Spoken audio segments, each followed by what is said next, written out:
Hey guys, welcome back to another video on the Inside Spurs Show. Happy Monday afternoon. Hope everyone's all right. Hope everyone is okay. And enjoyed a good weekend. Obviously, in this video, as you can tell by the thumbnail, by the title, we were talking about Jack Grealish and Spurs' never-ending interest in him. We were talking about Hugo Larsson and interest from Manchester City in the Swede. We're also going to be talking about the new North London derby that's been announced. We're talking about that.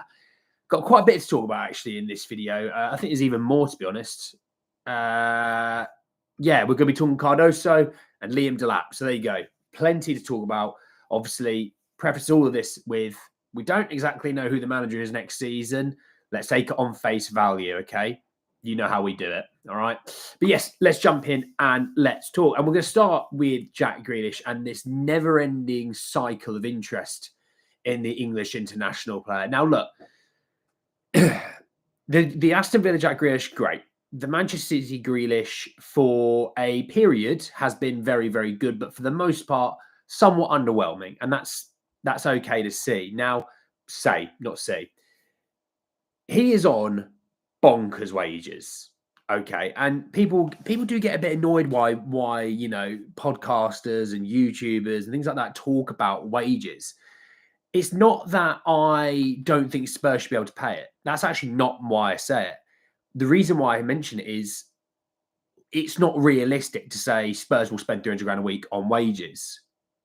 There's no player at the club right now that's anywhere near 300 grand a week in wages, and we've got better players than Jack Grealish at the club. Harry Kane, before leaving Spurs, wasn't on 300 grand a week. It's Harry Kane. It's the best striker in the world. So Spurs won't be doing 300 grand a week. He will have to take a pay cut, or Man City would have to pay him to be playing elsewhere. There's an issue there, right? So talking about it, so Give Me Sport, I've talked about it, saying that Tottenham are eyeing a move for Manchester City's Jack Grealish, but the England star would need to take a pay cut. Bingo, bango.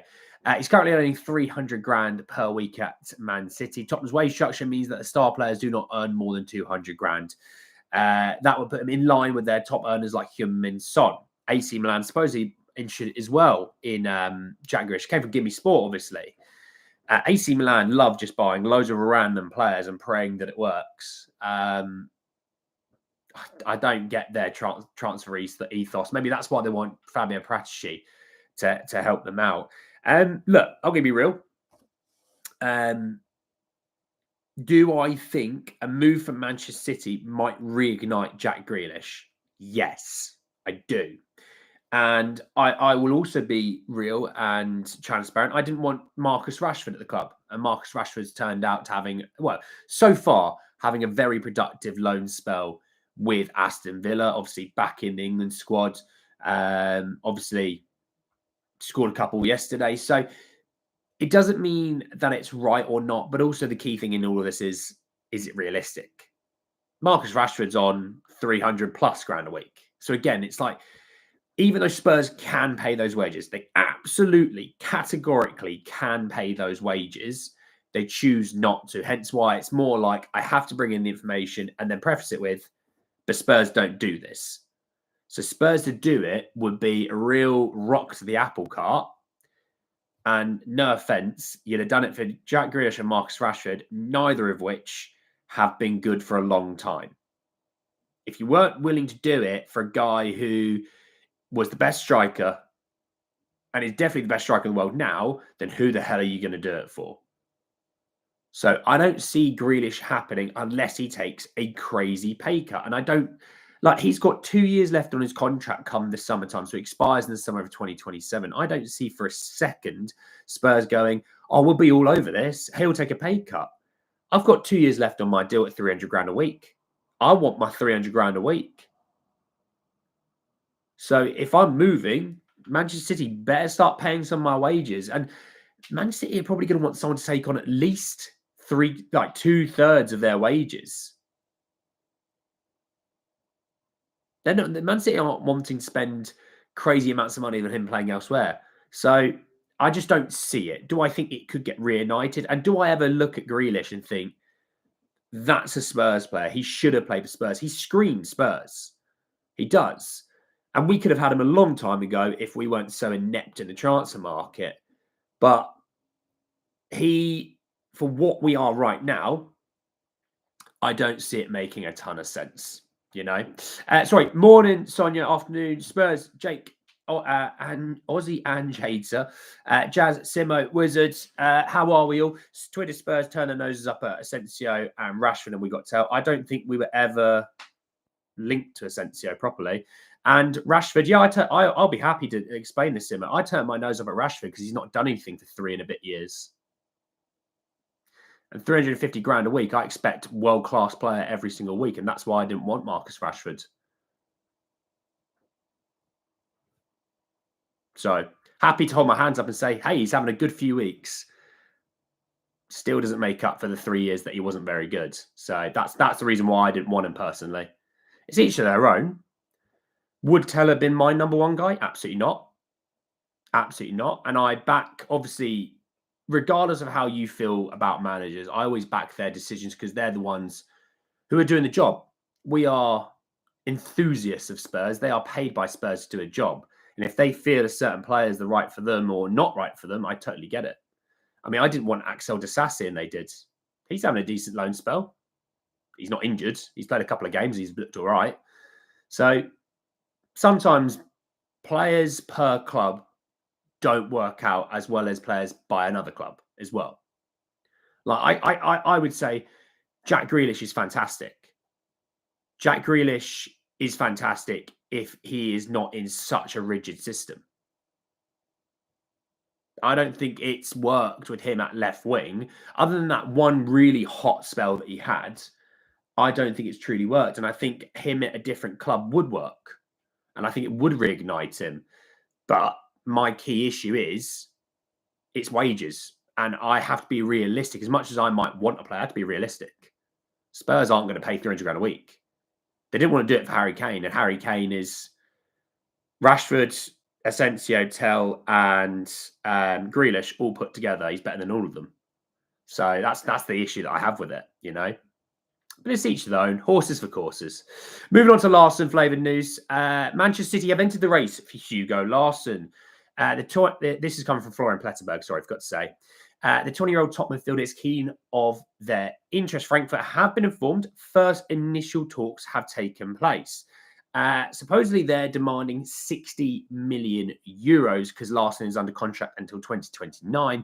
Arsenal, Liverpool, Tottenham, and several other teams are also monitoring him, including top Bundesliga sides. I guess you would say if it's top Bundesliga sides, if Frankfurt are third, I think they're third in the Bundesliga, so it's Leverkusen and it's Bayern Munich. There's only two of them. I think Manchester City are in a situation this summer that they're going to have a clear out. Yeah, we just talked about Grealish. Plettenberg, this is the other one. Let me bring this one in because it ties in nicely because Plettenberg had tweeted today talking that Gundogan, Grealish and De Bruyne are all potential departures from Manchester City in the summer.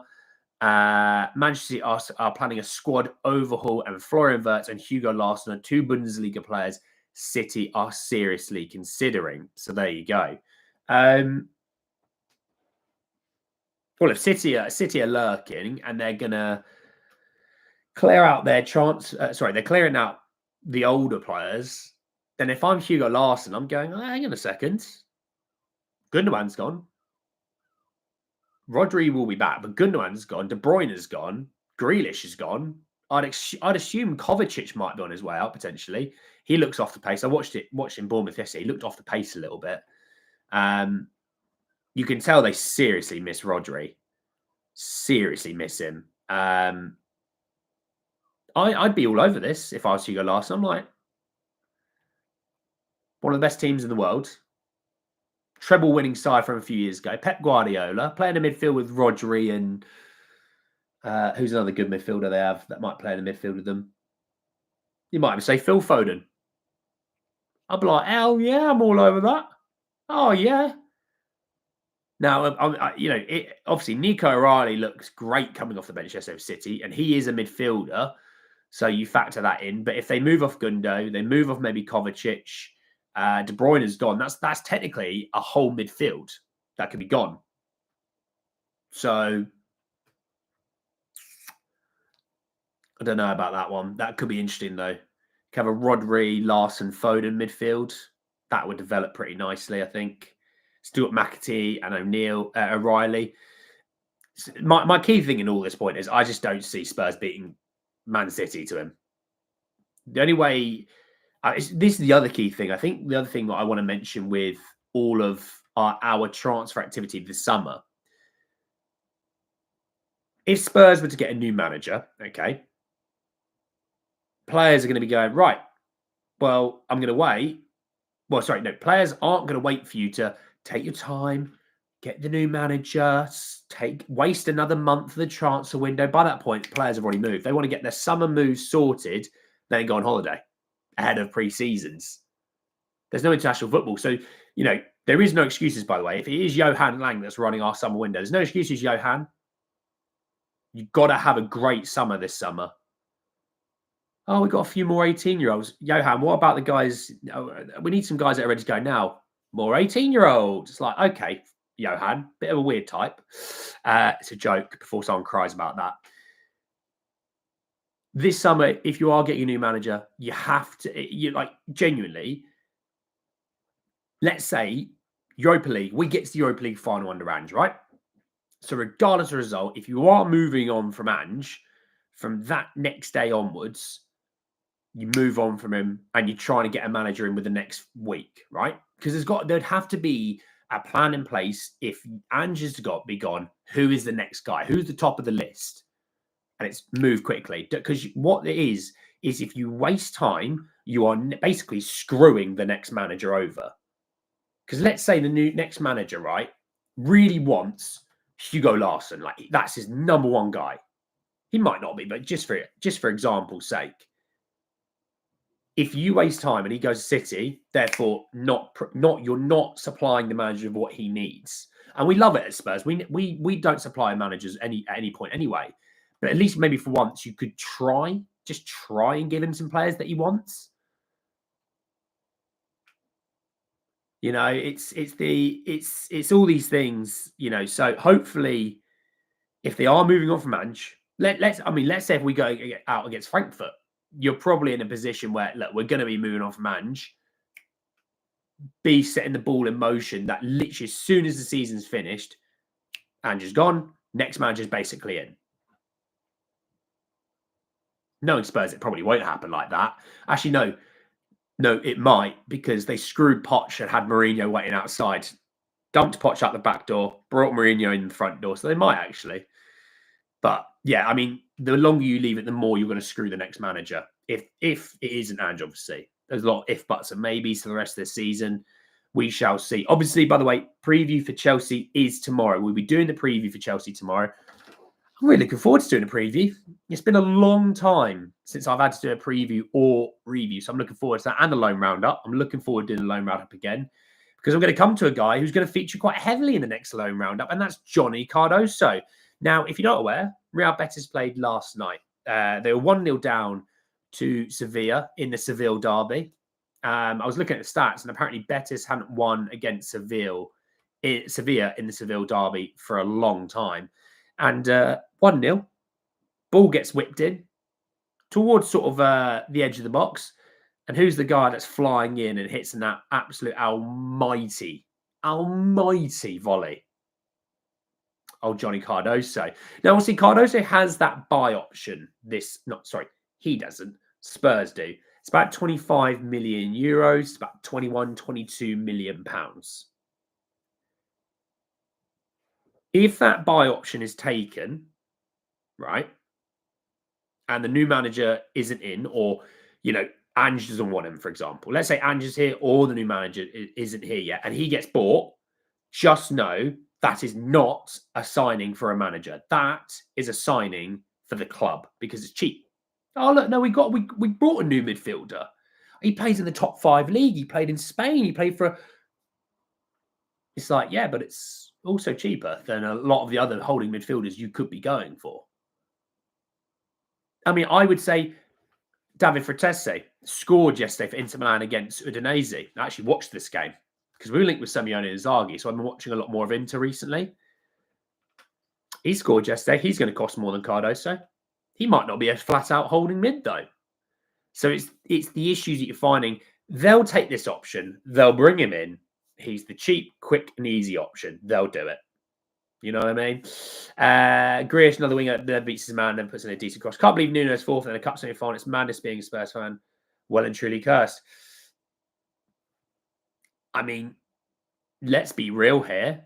The ones to blame for the Nuno situation was the fans because they booed him at every point possible. He was nowhere near our first option. We were linked with Fonseca and Gattuso.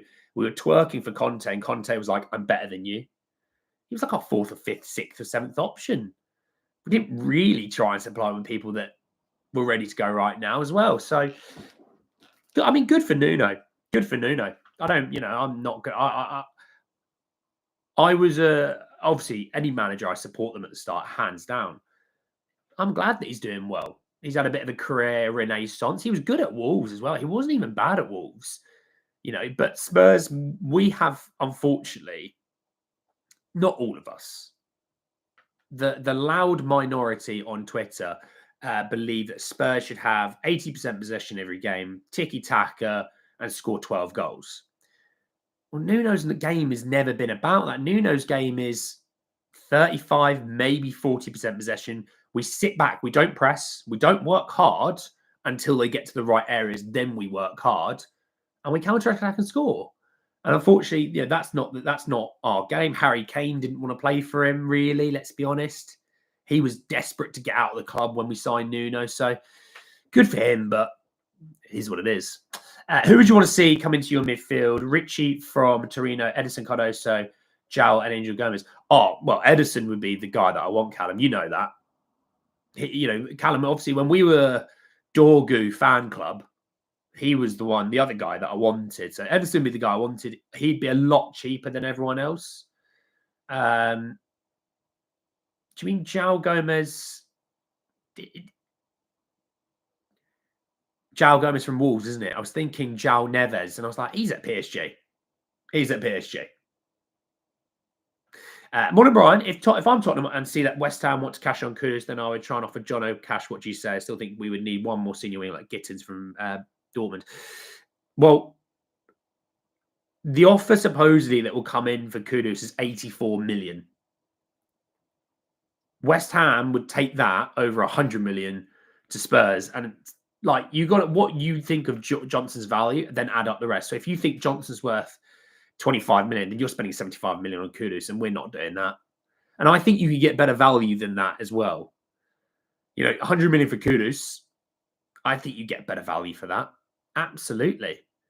You get, right, let's say you were really into Cardoso, 25 mil.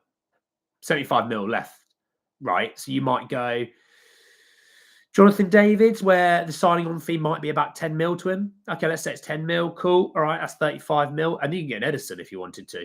60 odd mil. That's less than 100. You still keep Johnson. You might not want that or not. I don't know. But yeah, I think that's the way I'd go about it.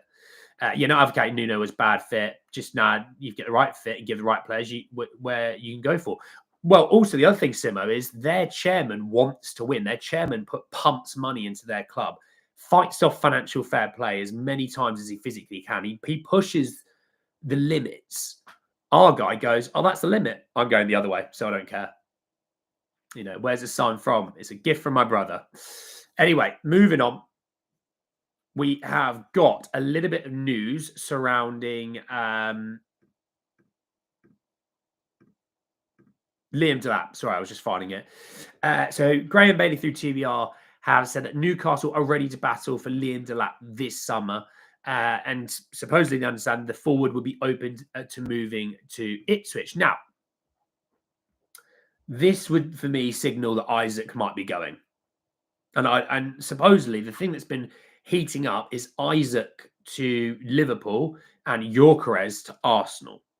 Something that I sort of thought Gyökeres would end up at Arsenal anyway, to be honest. But David Ornstein tweeted that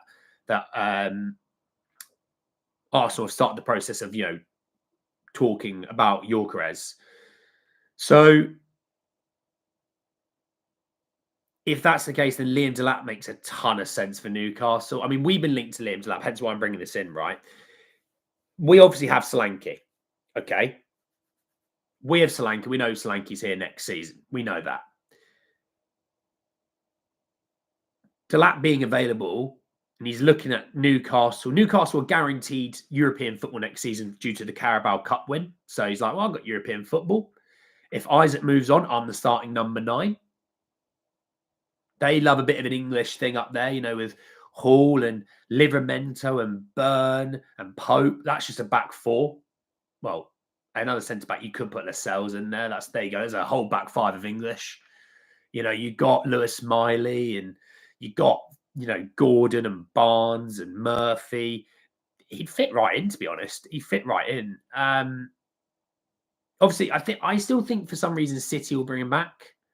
I think City will bring him back. Well, actually,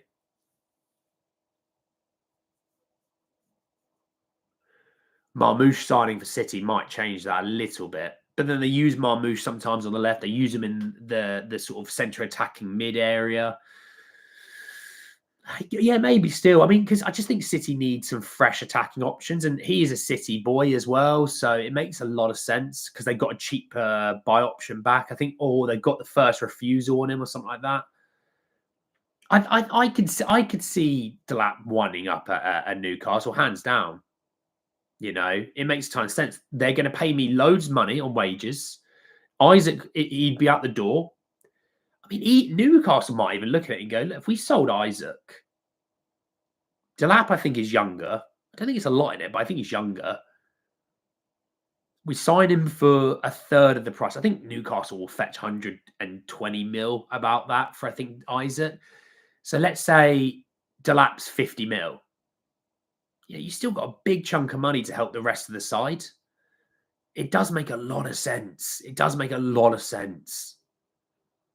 Then maybe they get another centre half, maybe get another midfielder in, and because they might still move on from your Bruno G's. If they get offered 100 million, they might, or they might go, just sold Isaac. We've got European football, so financially we'll be stronger next season. Something to think about. Liam's at a beast, much higher ceiling than Slaggy. Yeah, I'd probably say he's got a higher ceiling. He's got a much lower floor, though, like a much lower floor. I'd say his ceiling, if Delap is to continue his trajectory, future England number 9. Obviously, not for a little while. There's a man out in Germany that very much tells every other striker to sit on the bench and be quiet. As much as you listen to other England fans going, Harry Kane's no good. It's like, who do you support? Man United. Who's your strikers? Okay, calm down then. So I think in the future, potentially, yeah. I would kind of, in my mindset, obviously, I know he's at Ipswich and I know they're not great. Okay, I know they're tipped for relegation. Part of me also kind of goes, let me just see what I've got to the end of the season. For the amount of people that last summer told me that Slanky's only ever, he's not good enough, look at his Premier League record, and then scored 19 goals for Bournemouth last season. Part of me just goes, yeah, well, Slanky has more of a body of work that you can back. I'd rather see it till the end of the season with Delap. What has he got? It's a good season so far, though, and I really like watching Delap. But I don't see him being a Spurs player. I think he winds up at a Newcastle. I could see him, like me, needing a haircut, apparently. No, I could see him. Chelsea, maybe. Would they sniff around him? I think Man City might still. Hell, Man United. Why not? Why Man United wouldn't be all over this? I mean, you think Ratcliffe loves an English player. Ineos love an English player. They'd probably try and move off of Xerxes, recoup as much as they can on him, bring in a Delap. You could see Man United being all over them. They'd give him a stupid wage just to get him in.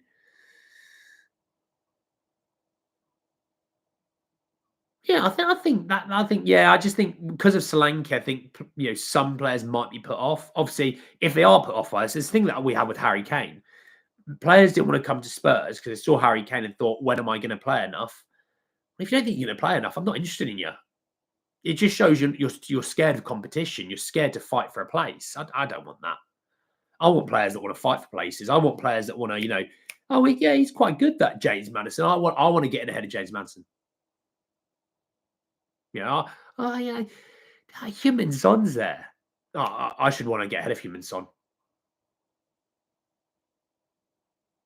Plus, you think of all the injuries that we get. Players should be looking at Spurs going, even if I am the second or third option, I'm going to be playing most weeks because the players are all injured.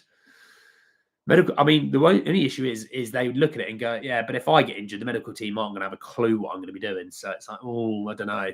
Longevity maybe doesn't make any sense. Hey, Dante, how are you, mate? Yeah, I mean, rinse and repeat. They'd end up being like Atletico Madrid. Just, we get a good striker, sell him on. Good striker, sell him on. Good striker, sell him on. Yeah, Chelsea. Chelsea love a City Academy boy. So does Southampton.